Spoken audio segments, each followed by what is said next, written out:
Hi, welcome back to my channel. This is Lies and Logic. I'm Matt Garrett. It is December 17th, 2024. Yesterday we had big news. Chrystia Freeland stepped down. And now today we have Trudeau still trying to cling to power. We have a video that I want to get into from Poilievre today. He spoke at the House of Commons. And he gave quite the speech. And if there was any doubt as to who to select as the Prime Minister in the next election, there should be no doubt now after watching this speech.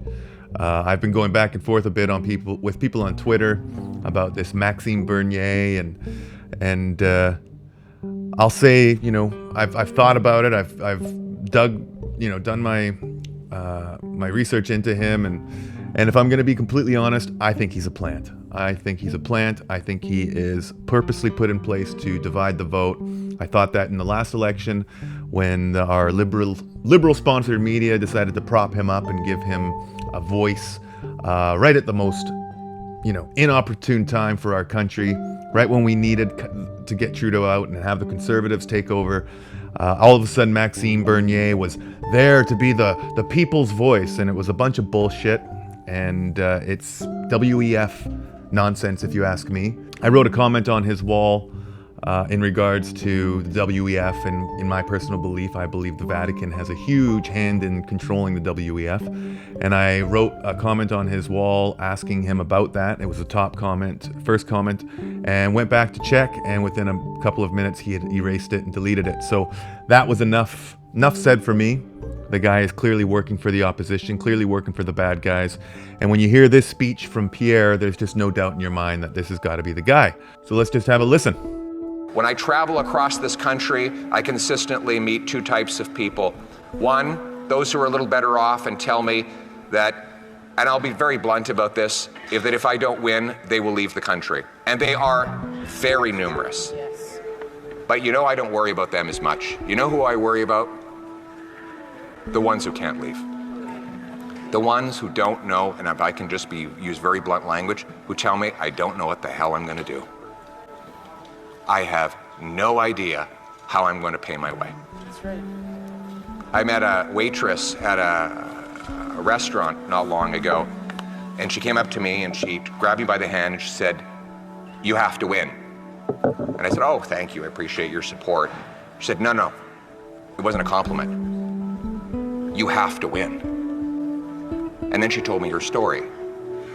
She told me that she was working one full-time job and two part-time jobs just to pay her bills as a single woman in her late 50s. And she was tired of working all the time. So she cut everything out of her budget, every creature comfort, everything she enjoyed about her life, she cut it out so that she could drop one of those part-time jobs. And then one morning, she woke up and she walked outside and her car was gone. And she called her insurance and they said they weren't going to cover the replacement value.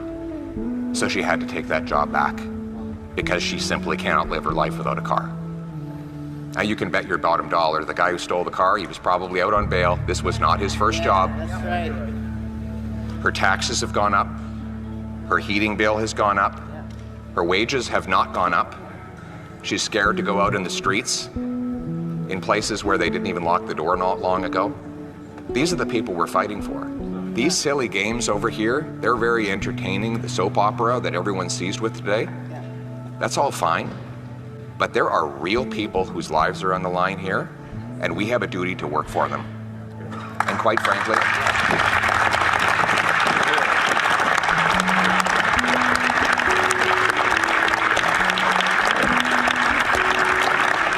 this woman doesn't see me as or any of us as any kind of savior. They see us all as a last hope. In fact, she doesn't want to be saved. She just wants her life back. She was taking care of herself just fine before her tax, her heat, her grocery bill went through the roof and her car went missing. She was doing just fine. She was doing everything right. Met another guy at the Labrat Brewery a few days ago, and you can watch the video of me talking with him. He walked up to me and he said, "I have 3 jobs and I can't make it. We're renting. We have no hope. We've given up on ever owning a home. We're renting. We can barely make it." And he said to me, I feel ashamed when I talk to my kids because they ask me why I'm never around and why we can never have a house. And I feel like a failure. But he didn't fail. He has been failed. That's right. He has been robbed of the promise of Canada. It was a very simple promise that if you worked hard, you got a good life. Now, it wasn't fancy or extravagant, but you got a house with a yard where you could have kids playing safely. And you could have a nice dog that you could afford to feed along with the kids. And your kids could play safely in the streets. That was the promise. Now, politicians break promises all the time. But you know what was bad about this promise? This promise didn't belong to this Prime Minister. It wasn't his promise to break. It belonged to all of us. And our purpose is to bring home that promise for that young man, that young father, and that older female worker so that they can once again take back control of their lives, live in a safe country where their hard work earns them a good wage, where their rent and their food is affordable, and where when they go to bed at night, they know that they will be safe throughout their sleep and that they will have their car in their driveway in the morning. A country where people are proud again to fly the flag, where they know the government is a servant and not a master, where they understand that every day the Commons, this place, works for the common people, not for the ego of one man desperate to cling on to his job. We must remember that we are servants in this place. We have a job to do on behalf of the people who sent us here. Our personal dramas are not important. The dramas that should seize all of our concern and imagination are the daily dramas of the working women and men that build this country. We are in it for them. We're going to give them back control of their lives in the freest country on earth, Canada. Let's bring it home. Come on, get up, lad. Well, that is the end of that video. And like I said, you can't go any other direction after that. And if you do, and if you still are on the fence, then I don't know what else to show you, because that just was sincere and honest, and I'll say spoke to me because I want my life back. I had a great life prior to COVID and all the crap that Trudeau has put this country through and the Liberals have put this country through. I work as a hairstylist, as I've mentioned before, and when you work as a hairstylist, it's really dependent on people having money and people doing well, because getting your hair done is a luxury.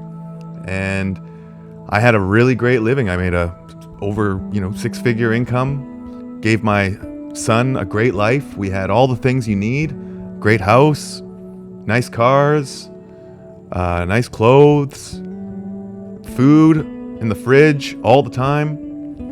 And that's not the case anymore. And I don't want to play victim, but that's just not the case anymore. And after hearing that speech, for me, Maxime Bernier can kick rocks. And if he doesn't, he better team up with Pierre. And he better do what he can to make Pierre the sure thing. Because if he runs and he starts using the liberal media to get involved again, they're going to do their best to split the vote. And that puts us at risk of having Jagmeet and Trudeau or whatever liberal nonsense we have to deal with again in the future. And I'll tell you this, I'm just not willing to do that anymore. And I don't think there's a lot of Canadians in Canada that want to do that anymore. And after that speech, I'm just going to leave it at that. We're not even going to show any more videos, because you know what? That says enough for the day. And I think everybody should just really share that video around, show their friends, show their family, because that's the kind of leader we need. We need somebody who actually works and understands that he is a servant of the people. Whereas Jagmeet and Pierre and Trudeau they're clearly working for themselves. There's no other way to explain it. So that's it for me. This is Lies and Logic. My name is Matt Garrett. Please hit like and subscribe, and we'll see you again soon.